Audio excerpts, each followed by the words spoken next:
Hello, folks. It's September 1st. Summer's over, back to work, back to school, etc. So about 2:30 in the afternoon. I hope you're having a fantastic holiday weekend, and I hope you got Monday off. So in this video, we're going to look at the top 10 stocks in the Dow index, and that's the top 10 ordered by weight. And so, of course, the Dow 30 index is a weighted index.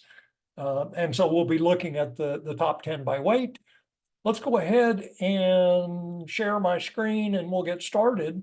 Now, my objective in doing this analysis was or is to see if the stocks in general are poised for a rally.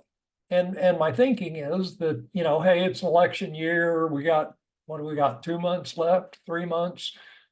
September, October. Yeah, 2 months, two months and a few days until the election. And so, if you were going to put on a rally because you wanted to accomplish something for the election, now would be the time to do it.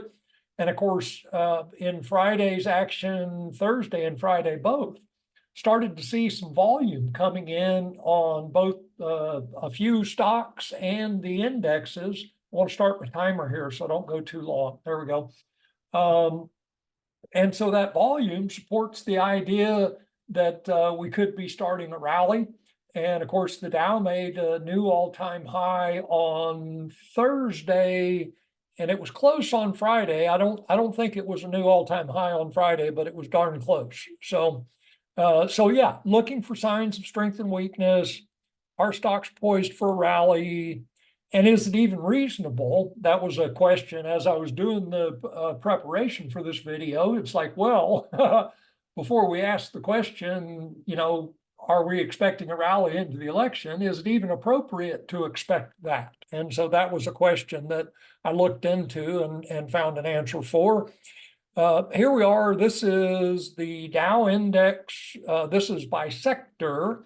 And so interesting, when you think about constructing an index of stocks, there's any number of factors to consider.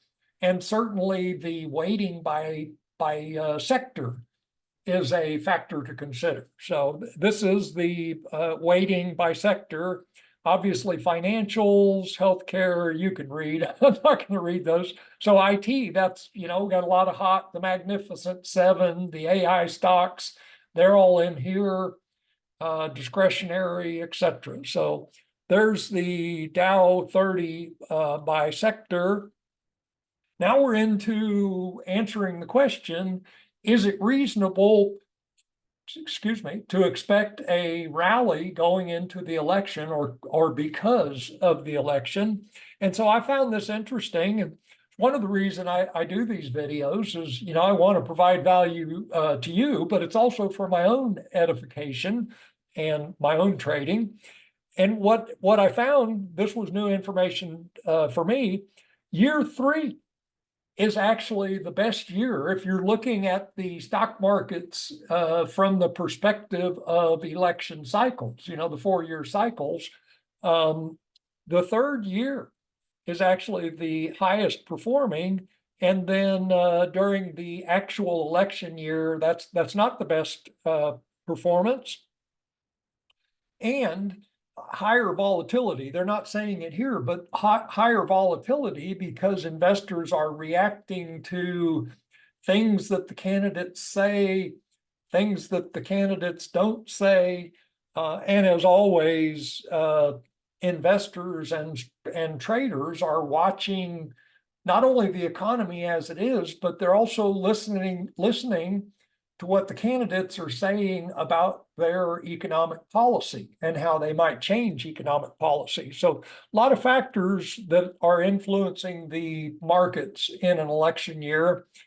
And that makes sense to me, but I'd never really thought about it in the terms of, from the perspective of the 4-year cycle. So here's another look at this, year 1 through year 4, there again, that's the idea that the third year in the cycle, statistically or generally, performance is better in that third year than it is in the fourth. Now the fourth year is not bad.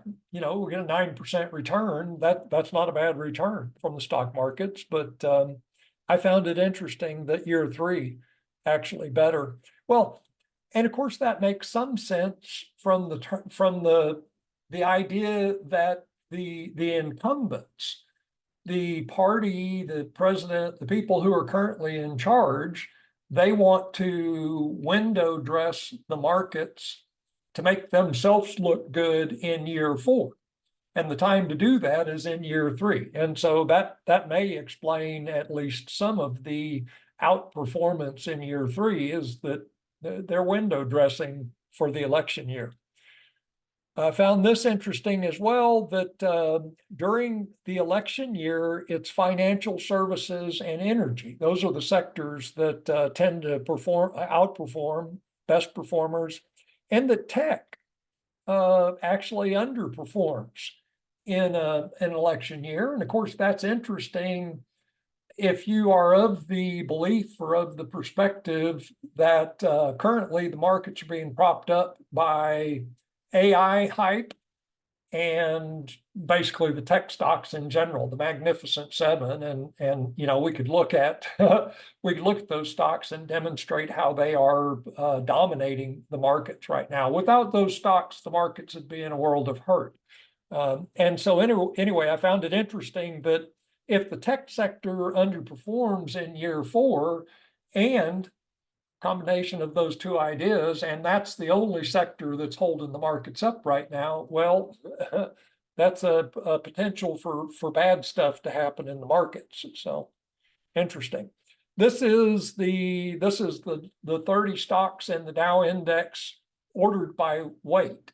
So again, the weighting in the index, that's what we see in this column. In this video, we're going to look at the top 10. So the top 10 by weight, those are the 10 stocks that we'll be looking at.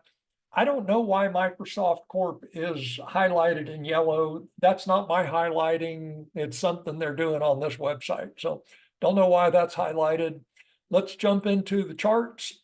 Let's jump into the charts, but let's start with the index itself, the Dow 30 index, or the Dow Jones Industrial. This is in the daily time frame. These two candles, that's what I was referring to a moment ago. Let's zoom in a little bit on this chart. There's Thursday's action, poked up to a new all-time high, but then closed back in this resistance zone with a doji candlestick. And of course, doji candlestick is always indicative of elevated energy. There was a lot of activity on Thursday in order to create that doji candlestick. And then follow through on Friday, we get, if this candle had a longer tail, the wick underneath, I'd describe it as a bull hammer. In my opinion, that's not really a bull hammer for lack of a longer tail. Let's look at the highs here. So on Thursday, we had 41,577, 41,585. Oh, okay. So two all-time highs in a row, Thursday and Friday, both two new all-time highs. And so bullish price action, in particular on Friday's close, closing above this resistance zone and not far off of the new all-time high. So bullish price action there. And I think I pointed this out in the last video. I was actually expecting weakness on Friday. It surprised me a bit to see the markets close. I was expecting a soft close because I didn't think that investors and traders would stay long over a 3-day weekend, given everything that's going on in the world right now. There's a lot of reasons that the markets could take a hit, a lot of potential for distractions at this point. And so again, I was expecting a soft close. That's not what we got. Based on MACD, the Dow is very overbought. You can see, this is my indication of where is this vehicle, the Dow, overbought based on MACD, and it's this pink dotted line, and we're almost at that level, albeit still in bull mode, which suggests that the primary trend is to the upside. Bullish alignment on the moving averages, 50 above the 200, 20 above the 50, elevated energy based on stochastic. So lot of bullish action in the daily time frame of the Dow. So just looking at this chart, it'd be hard to say, hey, the markets are about to crash. There's nothing here to suggest that. In the weekly time frame, we get a little bit of a hint at weakness. If we look back, what's that? That's 2 months ago, basically, back in July, middle of July, the Dow poked up towards this price target. And as a reminder, when we're working with Andrew's pitchforks, the next price target is always the next median line. And so in this case, we're looking at the first, second, third. This would be the third median line extension to this shift pitchfork. Price did not make it to that target. And so that is a potential sign of weakness back in the middle of July. But here we are, we're up above that high and pushing up towards that target. And so, maybe price is going to reach that target. I'd say almost certainly, if I were a betting man, I'd be betting on that target being hit. Now, it may just be a poke. It may be a poke and then a pullback. We'll see. We'll find out next week probably. Again, primary trend of the upside based on MACD. Got a new buy signal in MACD last week. Looks like energy very elevated. So again, here in the weekly time frame, other than this failure to hit the next price target back in July, this is another chart that nothing bearish going on in that time frame. So here again, Dow in the monthly bull hammer. Now there's a good example or a good comparison. If we look at the daily chart, let's do that. So daily chart, and I'm saying, well, that's not really a bull hammer. If we go to the monthly chart, well, that is a bull hammer. So because it's got that long tail, and obvious visually, that's the handle of the hammer, and there's the head of the hammer. So bull hammer. Back to what I was saying about the next price target in Andrew's pitchfork terms. Well, if, and this is an if price is able to push up above the median line of this is a modified shift pitchfork. If price pushes up above that level, well, the next target becomes the upper median line of this fork.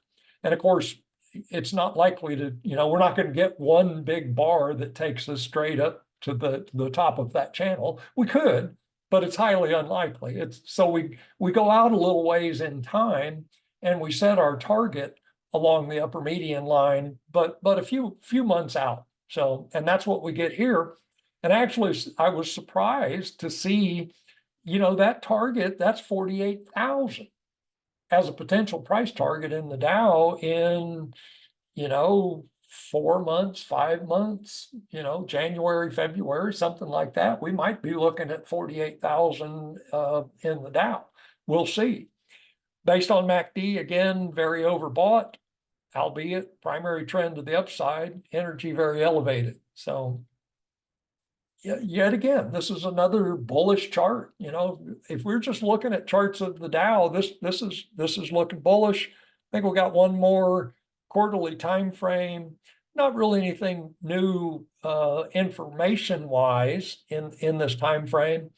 The price target here is not as high as it was in the monthly time frame, which that confused me a little bit. I'll say it that way. So, but anyway, again, the top of the channel in the quarterly. So each of these price bars represents 3 months. we could easily see 44,000, 45,000 to the upside. It intrigued me a little bit to see that. You know, this is MACD going back to basically the great financial crisis in 2008. Nothing but up, you know, and as I say repeatedly, trees don't grow to the sky, and neither do the stock markets. And that's a stock market trying to grow to the sky, and it's simply not going to happen. Albeit, I have to caveat, you know, when you have this thing called a printing press, and you're able to support the markets with printing press money, and of course, this is just hypothetical, I'm just throwing this out on the table as a possibility. You can do a lot of things with printing press and willingness to use that printed money to support the markets. Well, and Japan's a good example of that. Japan's been doing that for 30 years now. And of course, they're having some challenges with it at this point, but I'm off on a tangent. Let's keep rolling. I'm at not quite 15 minutes. This is the heaviest weighted Dow stock, United Health Group, 9.38%, added to the Dow in 2012. As I was doing the research for this video, it occurred to me, well, I noticed a couple of stocks that were added to the Dow in 2008. And from my cynical perspective on financial markets, all of the markets except for the precious metals, this is part of managing an index with a bullish bias. And so you cut out the dogs and you add in the stocks that are outperforming. And so I was looking, as I was going through these charts, I was looking for indications of managing the index with a bullish bias. And so added to the Dow in 2012, we'll see a couple that were added in 2008. And so for some reason, back in the great financial crisis, the people managing the Dow decided to dump a couple of dogs and put in some new horses, and or new dogs, I guess, to stick with my analogy. And so anyway, on each of the charts, we'll see when it was added to the Dow. Bullish, well, as I was saying on the index in general, Thursday and Friday, we start to see some volume coming back in. And as I've been pointing out in several of my recent videos, although price has been drifting higher in the equities and in the indexes, volume hasn't been supporting those higher prices. And on Thursday and Friday, we start to see some volume coming in, which suggests to me anyway, that we might be seeing the start of a rally. And we're only looking at the Dow in this video, but similar action in the SPX, S&P 500, and in the NASDAQ, seeing some increase in volume.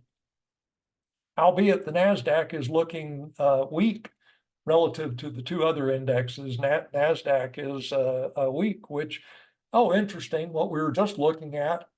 In year 4 of the election cycle, tech sector tends to be weaker or underperform the other sectors, and there's the NASDAQ weaker than S&P 500 and the Dow. So anyway, bullish volume there. Interesting. Let's zoom in on this recent action. Oops, didn't mean to do that. Excuse me. They're back. There we go.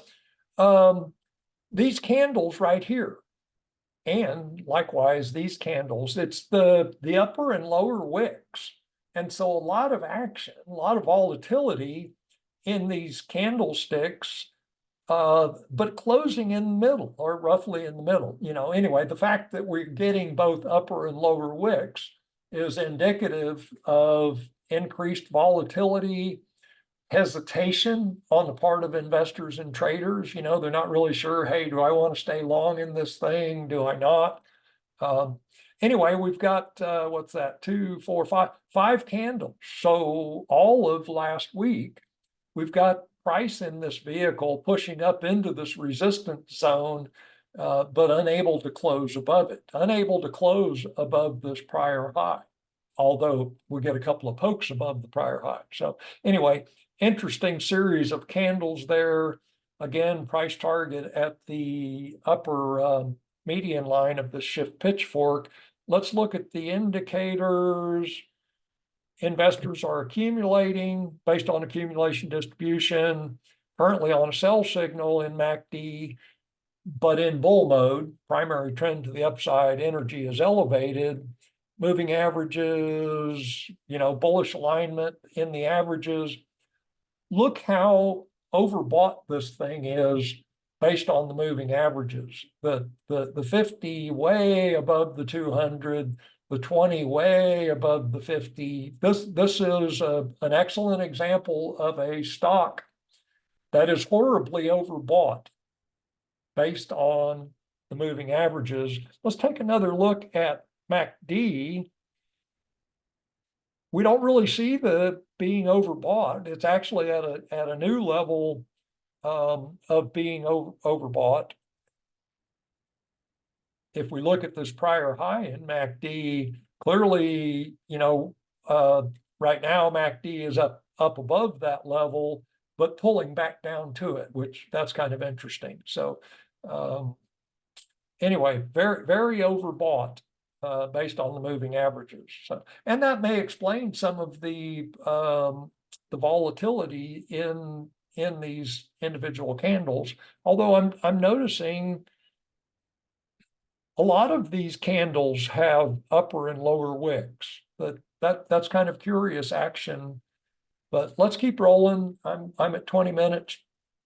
Goldman Sachs, 8% of the index, got a triple top going on.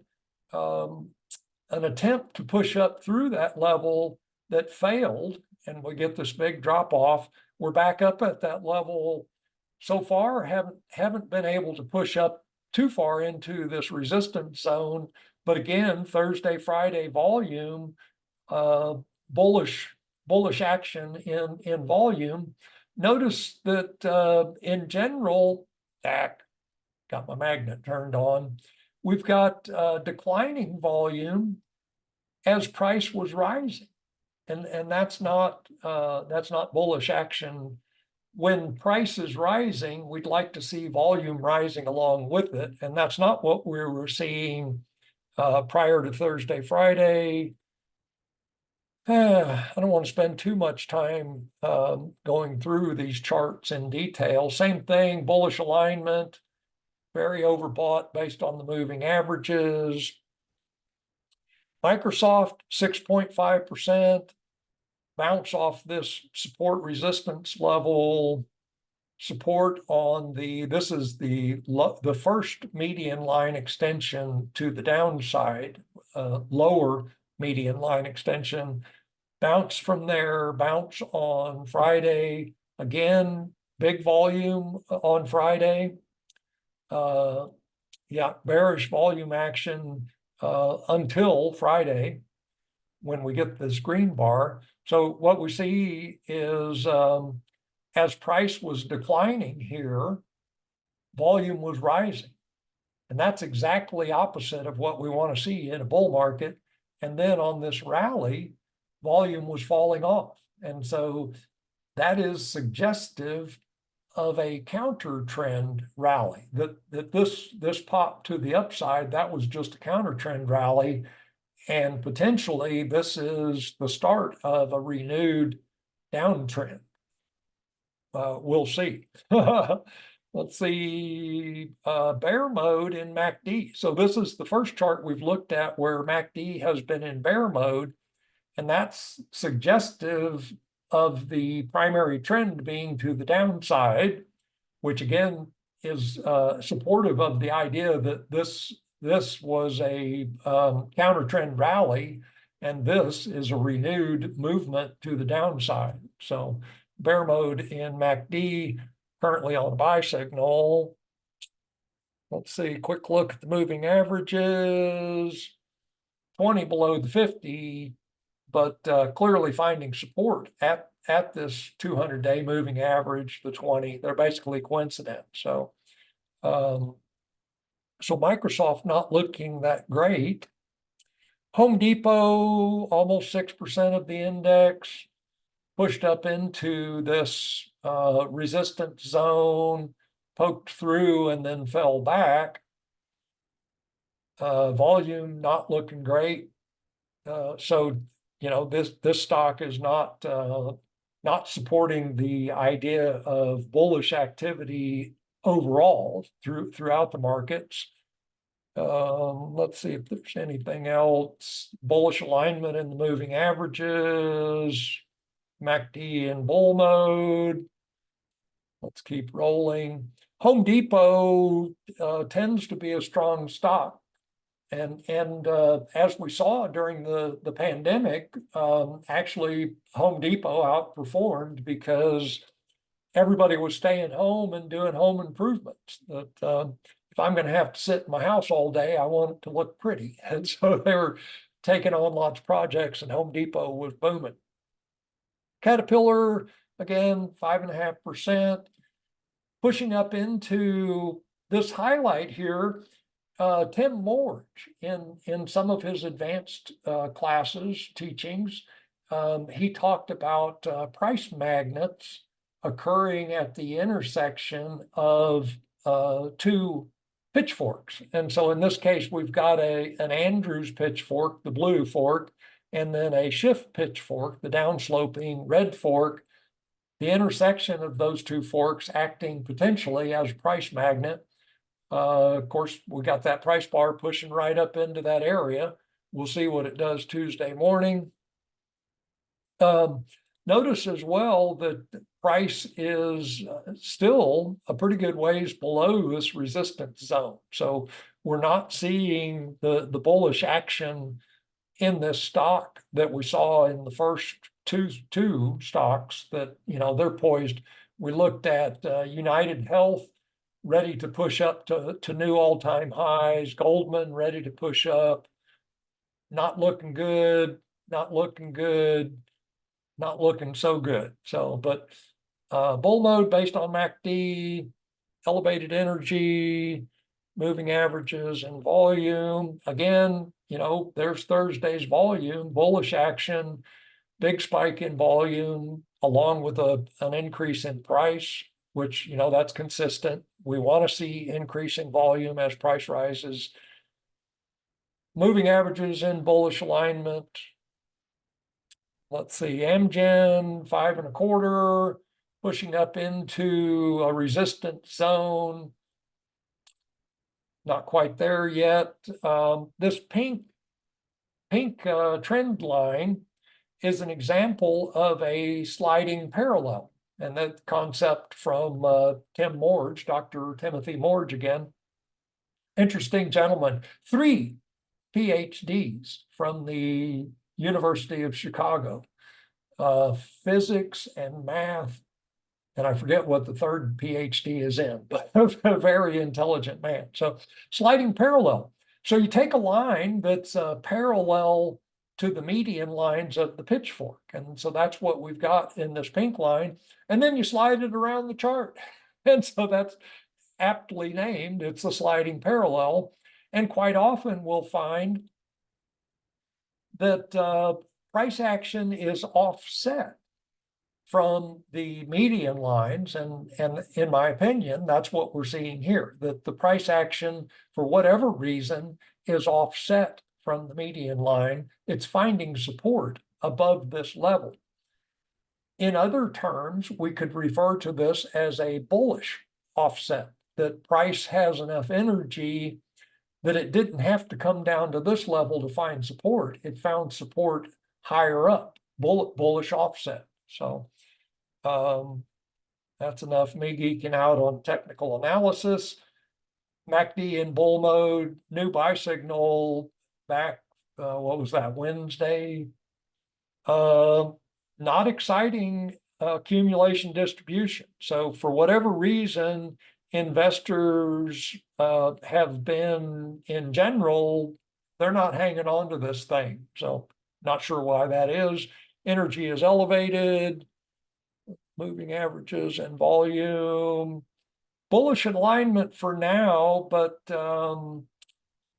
that 20 looks, well, no, with this bullish action, the 20 is probably going to kiss the 50 and then head back upward. So bullish alignment in the moving averages. What else? I think that's it for that. McDonald's, again, not pushing up to new all-time highs, actually made it up to this resistance at the median line of this Andrews Fork and then rolled over and just kind of hanging out there in midair at this point. We could talk about that being a gap. We could talk about that being an example of a bullish offset, albeit, we don't have enough price action really to say that's a bullish offset. We just talk about that being a gap, which of course, indicative of elevated energy. Let's see, very overbought based on MACD, going back a long ways. So overbought based on MACD, still in bull mode based on MACD, energy elevated. Clearly the stock is under accumulation based on accumulation distribution index. Let's see, let's throw those on there. 50, well below the 200, that's bearish, got the 20 poking up. So mixed signals from McDonald's, 4.5% of the index. Visa, when I saw this bullish activity in our bullish price action in Visa, we're at 30 minutes and I'm wrapping up. Visa daily time frame, 4.35%.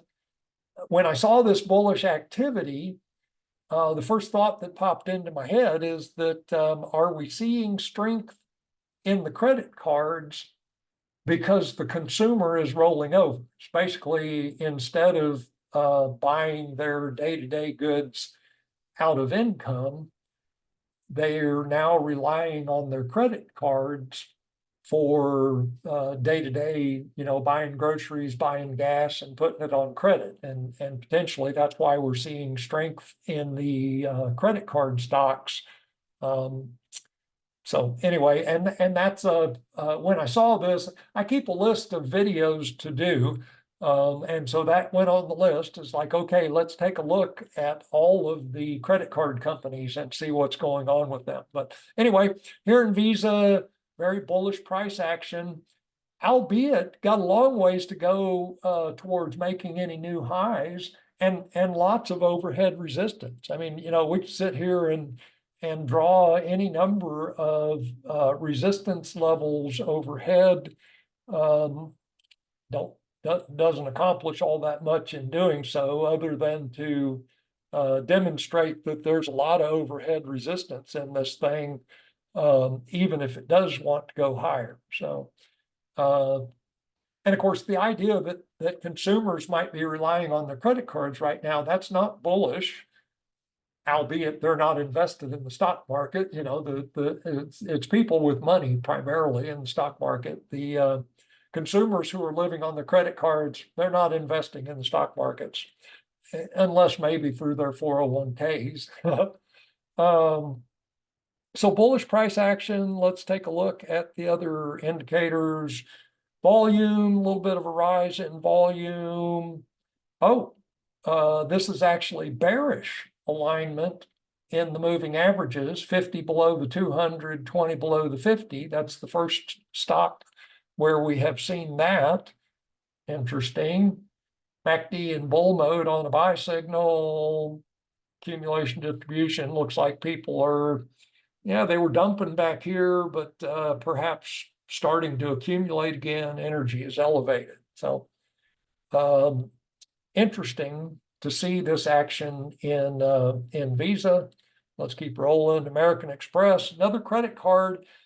Although I think American Express actually is more of a diversified company. I think if we were comparing Visa and American Express. I think we'd have to go take a close look at everything that American Express does in their business.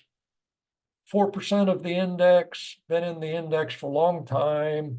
Indicators, MACD in bull mode, got a long ways to go before it reaches the overbought level based on MACD. You know, I'd say that was up there somewhere. So a lot of room to run before we get overbought based on MACD. Energy elevated, steady accumulation of this stock. Let's look at the other indicators. Bullish alignment, very overbought. 50 is well above the 200. Pushing up towards new all-time highs. Let's see, one more chart to look at and we'll be done. Salesforce, not looking good for a couple of reasons. Well, selling volume. So elevated volume as price goes down, you know, that's not good action. That price action is not pretty. Whatever's going on there, that's not good action. This big gap, clearly, that's not pretty. That's not pretty. So a lot of things that are not pretty about this stock. Still in bull mode on based on MACD, albeit we got a new sell signal on Friday. Energy is low. Just happen to have RSI on the chart. I look at that from time to time.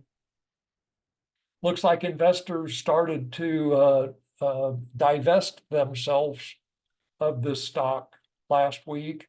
Just out of curiosity, let's look at, they must have announced earnings, some of these reactions. Yeah, so this current action Thursday, Friday is based on earnings. That's based on earnings. This action was something else. So not sure what's going on there. I just noticed, and this is,